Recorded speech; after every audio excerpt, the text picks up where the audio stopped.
today's conversation is going to be something that I have wanted to talk about for a while and bring more of my own personal perspective to.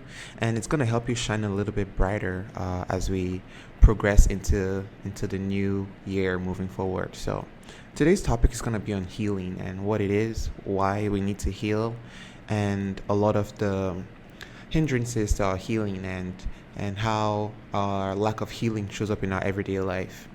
And it's gonna be in layers, so I hope you enjoy this week's episode and just know that this is a gift. People that know me personally know that I am big on therapy. Therapy is not for everyone. There are different types of therapy. There are different types of healing modalities that exist. There is somatic therapy, which is a therapy where you gain access to your body again. So a lot of times, traumas that we experience, say sexual abuse, often disconnect us from our bodies because we feel so much shame, we feel so much guilt, we feel so much negative emotions attached to our own physical bodies, our bodies that was made perfectly for us to love and cherish and carry us through this human experience. Like, imagine hating your body because of something someone did to you. That is a very painful experience. Somatic therapy is something that can help with that. There's EMDR, when you have like psychic or a fracturing of your psyche by way of physiological and psychological abuse. Say, growing up with a narcissistic parent or ending up in a relationship with a narcissist. Oftentimes, the chicken does come before the egg, because if you end up in a relationship with a narcissist, that means you in fact do have a narcissistic parent. And narcissism is a whole other ball game. Like, I went through something really tough, and it was a crash course on narcissism because I did not really know people were like that, man. I didn't know people were like that rough, for lack of a better word. I try not to be judgmental. I try to create a lot of space and compassion for people because I understand that we have all been through stuff, and how we respond to that is very different based on our childhoods and the parents that we did have. So narcissists can cause heavy psychological wound, and EMDR is a therapy that can help you go within your psyche and help you reframe those experiences. There's cognitive behavioral therapy. This is a therapy that helps in addressing behavioral issues that have stemmed from heavy traumatic past. For example, self-sabotage is something that I've dealt with in my whole life. I come off as a very confident person, very well achieved, very high achieving, very, successful person. But I've had to combat a lot of self-sabotage to get here. Like, every step I took, there was my self-sabotaging tendency staring me right in the face, until I realized that I love myself. Like, I'm trying to love myself every day, a little bit more every day. I'm trying to love my inner child a little bit more every day. So why am I sabotaging myself? Why am I actually causing harm? And self-sabotage can feel like, say you have a deadline for a big project, but you just cannot get yourself to do the work it's gonna take to get there. Or self-sabotage can look like giving up on your dreams and goals. That is the biggest, most sabotaging thing you can do to yourself, is like your dreams and goals that you have, just giving up on it. But most times, you're not giving up on yourself based on your own instinct or your own decision. That is what I was talking about by how trauma impacts your ability to make good choices in life. It's a thing. So you're making that choice thinking you're giving up consciously, but you're actually not, because there are things that have happened to you in your life, things that your parents have done, things that people around you have done to you that has influenced your decision to actually give up. For me, an example is, growing up when I was really young, I badly wanted to be included in anything. I wanted to be included in anything. There was this desperation for me to be included in everything, because I grew up in isolation. I grew up tending to very adult responsibilities that isolated me from my peers. So I never really got to interact or spend a lot of time with people my age, because I was taking care of big issues at home. So I got to a point in my life where I wanted to be included in everything. And do you know what happened? My desperation to get included got me excluded from everything. I'm telling you, like, everything that I wanted to get included in, I got excluded from it. And it wasn't just exclusion by, just me not making the effort. It was actually malicious, intent exclusion to make me actually feel some type of way. How this shows up as a traumatic experience that impacts my choices is because when I do things that I love and I feel the need to share them, I hold back. I hold back from sharing myself because I feel like people are gonna exclude me again. People are gonna ignore me. People are gonna do hurtful things just to kill my zeal for pursuing the things that I do love. And It was cognitive behavioral therapy that helped me gain this awareness that my self-sabotaging tendencies were not actually from me. They were actually because of the things that other people tried to do to me as a way to take my passions away from me, or take, my self-esteem away from me. So you're suffering there with low self-esteem, no zeal to pursue anything, no ability to really, live the life that the universe has designed for you, because you are sabotaging yourself and you feel like it's your fault and you're a failure. But no, you're not, because these are things that people around you have done and you might not be aware of it fully, because the universe is sending me right now to tell you that it's not your fault that you've been sabotaging yourself and you've not been putting in the effort to achieve the things that you want in life. Is because it's not you. It's the things that have happened to you that are causing you to experience life in a way that isn't full. Another type of therapy that is also helpful is, of course, talk therapy. This is a therapy that I recommend everyone to at least get into for a period of time. Like, you need to have someone in your corner that you can be really vulnerable with. And this is a difficult thing to find a good therapist that you can talk to. For one, I'm going to tell you flat out, like, if you're a black person, I think you should avoid white women therapists. Just putting it out there. You can get, like, preferably a therapist that has shared experiences with you. A white woman therapist is just not going to understand you at all, like, in any way or shape or form, because they just don't have the experience. They don't have there's a filter. I'm picking on women, especially for this, like the population of white women therapists, because there are certain kinds of experiences that white women share, especially in the US, that have hindered their ability to really have that connection with a person of a different race, especially when they're a therapist, because a therapist sits in a position of power where they're able to influence your life and your choices, but they can't fully do that if they cannot understand your experiences and understand what you've been through. Just letting you know.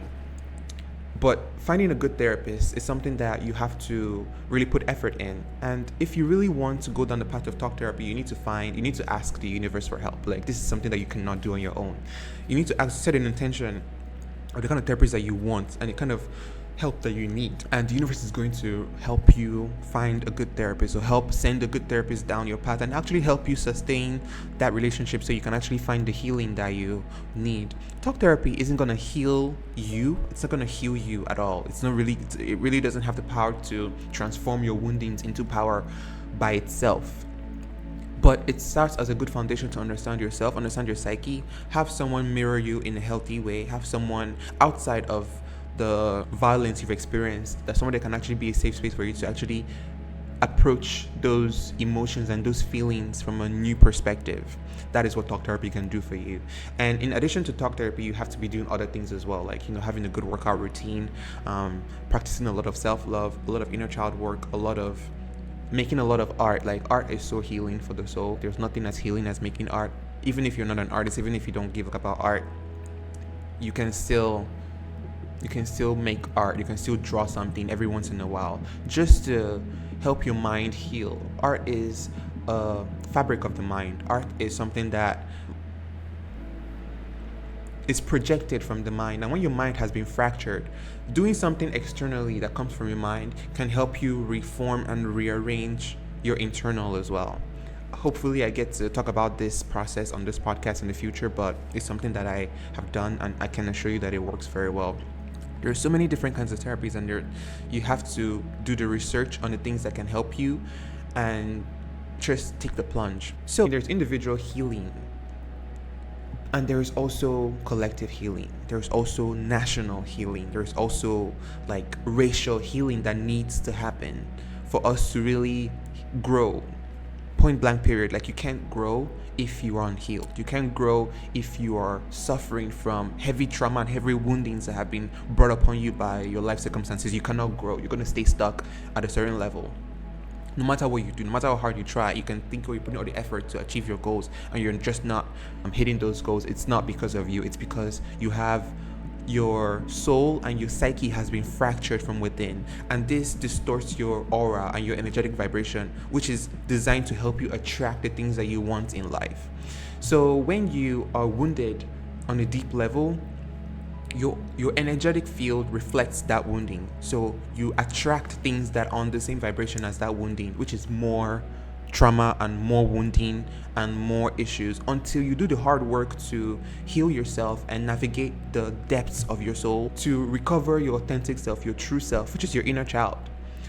All these traumas are designed to really just destroy your inner child, which makes you a prime cog for the machine that we call capitalism. It makes you a prime cog. It makes you a prime product to be used for the furthering of other people's enrichment. Do you really want that? I don't think you want that. So you better get on with your healing. You better get on with addressing your issues. You better get on with the things that you need to do. When I realized that I was surrounded by just toxic individuals by way of familial connections, I realized that this was my fault, actually. This was my fault for allowing these things to go on as long as they have, which is the re-traumatization of myself, like through consistent, like verbal abuse, emotional abuse, psychological abuse, mental abuse, neglect, abandonment. These are things that just kept on happening in my life repeatedly, and I realized that it was my fault. So a part of healing is accountability. Like, you have to be accountable for the things that you let yourself experience. You have to be accountable for the things that you've actually allowed in your life. Because if someone cannot verbally abuse you if you do not allow it, if you set those boundaries, they can't abuse you if you have boundaries. So boundaries are something that you have to really learn and really master the art of setting boundaries with toxic people, because toxic people hate boundaries. They hate. If you set a boundary, they're going to go crazy. They're going to be so angry for years and years and years and years. But those boundaries are going to keep you safe. So no matter how angry they get, no matter how mad they get at you and how much harm they want to cause on you, as long as you have those boundaries, you're going to be safe.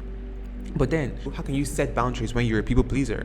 Look at you, you're a people pleaser. You want everybody to be happy. You want everybody to like you. You want everybody to care about you. You want everybody to, see you as a good person and see you as this, amazing, positive person that you are not.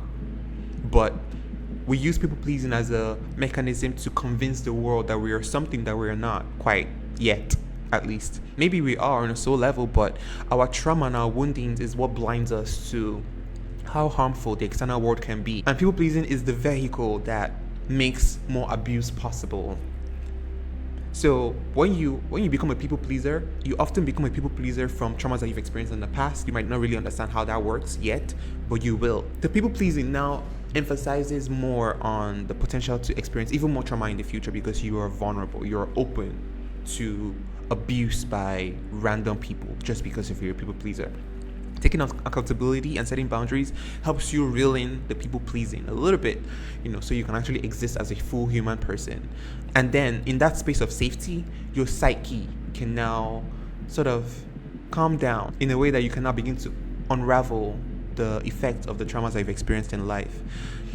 To get to a point where we have collective healing, we have to heal individually. I keep preaching this, and I think my words are not going to be of any value maybe for the next 10 years, but maybe in the future it's going to hold a little bit more value, with the fact that we cannot achieve collective healing. We cannot achieve a society that functions properly. This is for Africans. This is not for anyone else. But we have to heal individually. If 5 people heal individually, that is more of a collective that is healed, and that spreads. Because if I heal and I am in a good spot of my life and I understand how to be my full authentic self and live a life that is fulfilled and not feel the physical symptoms of trauma in my body, within my psyche, then I can raise children that are going to be healthy. I can raise children that are going to be safe in the world, opposed to how our parents raised us. In truth, our parents have failed us as an Africans. Our parents have failed us, and our parents deserve to be punished. Our parents deserve to be punished and caned just as much as they abused us as children, because of how much they failed us.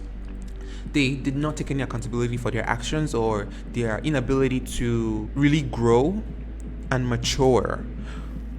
The trauma causes us to exist in this weird, immature state, even as adults, because you are trying to catch up from experiences that you never had as a child, because you were so wrapped up in dealing with painful experiences and painful emotions that you just were not allowed to be a child. So you grow up trying to be a child, and this can extend for a very long and unreasonable period of time, where you're just like, oh, you are just still a child, and life is supposed to cater to you and your childishness. It's not really. And healing lets you actually grow and mature and become a more advanced adult, because then you're able to process your woundings and how the world has actually factored into that, and how you can grow and heal and learn from those experiences to become an even better person as an adult and add more value to the world. I have a list. I have a list of things that I've been working on in therapy, and I'm just going to talk about them like really briefly, just to give you perspective on how therapy work is something that can actually help you heal, and it can also be done by yourself. Like these are things that can be done on your own. You don't really need a second party or a third party to be involved in the process of your healing. All you need is the universe. You need God. You need whatever spiritual entity that you respond to. It doesn't matter. It's there waiting for you to connect with it by way of choosing your healing. So one thing I've been focused on in therapy is more self-love. Self-hate is something that we deal with on a societal level. Like self-hate is prevalent. Self-hate has been normalized. When a woman sees another woman's body and wants to change her own body to look like that woman's body, like, they want bigger body parts, let's just say that, because something is a standard in society. That is self-hate. That is self-hate manifesting right there, because why do you hate your own body to the point where you want to change it? That self-hate is on a surface level because it becomes like body modifications. Even men, I know, like if you've known me, say in 2020, I was buff. I was a buff guy. I was like super buff. And people were like, oh my God, you're working out. Oh my God, you're so strong. You're so this, you're so that. But the truth of the matter, the real truth was that I hated myself. I hated myself so much, and I was using the gym as a crutch for my self-hate. I was using the gym and my body, my physical body, the modification I was doing to it as a way to help me feel some self-worth and some self-esteem, because of course getting validation from people, like finally being seen, finally getting that validation from the external, that oh my God, you're worthy, you're worth something because of how your body looks, and your body's so nice, your arms are so big, your ass is so nice, your legs are so tight. That was like dopamine to me on a daily basis. So I kept on working out, trying to get my body to fit this specific standard, because I hated myself and I wanted to change myself so I could be more acceptable by society. This is the basis of self-hate. This is the foundation of self-hate. This is the crux of self-hate. Self-hate manifests when you deny yourself your inherent want to fulfill the desires of others, which is people-pleasing. This affects a lot of Nigerians when our parents say, oh, you have to be a doctor, engineer, or a lawyer. And meanwhile, you just want to be an artist. You want to just be a creative. You want to just be a singer or a dancer or, a spiritualist, as it may. But Nigeria doesn't have the infrastructure to help you achieve these goals, because everybody's focused on being a doctor, being an engineer, or being a lawyer. This is problematic because it breeds a lot of self-hate. When you deny yourself your inherent wants, you are manifesting self-hate for yourself. So the antithesis, or the way to really reverse this process, is through self-love. And self-love is not just a magical wand that you can wave around and be like, oh my God, I love myself now, boom, you love yourself. It's not that.